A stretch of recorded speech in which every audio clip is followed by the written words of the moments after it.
नमस्कार दोस्तों, स्वागत है आपका। लंदन में एक बड़ी खबर सामने आई है। ब्रिटेन की राजधानी में हाल ही में इतिहास का सबसे बड़ा प्रवासी विरोधी प्रदर्शन देखने को मिला। इस रैली का नाम रखा गया यूनाइटेड द किंगडम। करीब 1 लाख से ज़्यादा लोग सड़कों पे उतर और सरकार से साफ-साफ कहा कि अब अवैध रूप से देश में आने वाले प्रवासियों को रोका जाए। खासतौर पर इंग्लिश चैनल से नावों में भरकर जो लोग फ्रांस से ब्रिटेन आते हैं, उन पर रोक लगाने की मांग की गई है।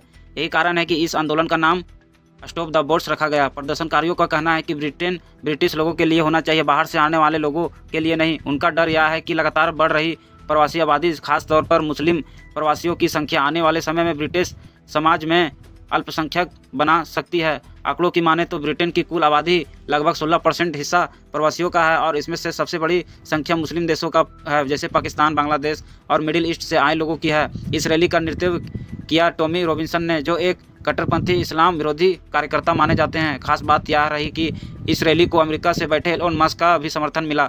मस्क ने न सिर्फ इस आंदोलन को खुलकर समर्थन दिया, बल्कि बड़े स्क्रीन पर ब्रिटिश जनता को संदेश भी दिया, लड़ो या मरो। उनका कहना था कि अगर अभी आवाज़ नहीं उठाई गई तो आने वाले समय में हिंसा हर ब्रिटिश नागरिक के घर तक पहुंच जाएगी।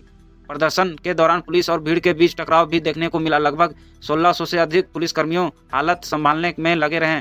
कई जगहों पर भीड़ ने पुलिस से भिड़ंत भी की। अब अगर ब्रिटेन की सरकार की बात करें तो प्रधानमंत्री कीर स्टारमर ने कहा कि शांतिपूर्वक प्रदर्शन लोकतंत्र का हिस्सा है और इसी की इजाज़त है, लेकिन किसी का भी तरह हिंसा बर्दाश्त नहीं की जाएगी। उन्होंने यहाँ तक ये भी कहा कि उनकी सरकार डाइवर्सिटी यानी विविधता और आपसी सम्मान को बढ़ावा देती है। हालांकि विरोधियों का आरोप है कि लेबर पार्टी प्रवासियों को वोट चेक की राजनीति के लिए इस्तेमाल कर रही है। वहीं कंजर्वेटिव पार्टी, जिसे पहले ऋषि सुनक चला रहे थे, इस मुद्दे पर सख्त रुख अपनाती थी और प्रवासियों को रोकने के लिए स्टॉप द बोट योजना भी लाई थी।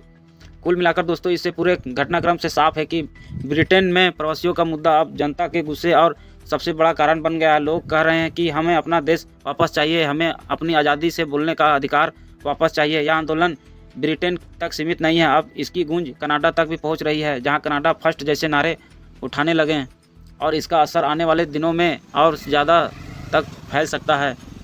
तो सवाल यह है कि क्या प्रवासियों को लेकर उठ रही यह लहर आने वाले समय में दुनिया की राजनीति को नया मोड़ देगी या फिर सिर्फ सांप्रदायिक तनाव बढ़ेगी। फिलहाल इतना ही। आपकी क्या राय है, कमेंट में ज़रूर बताइए।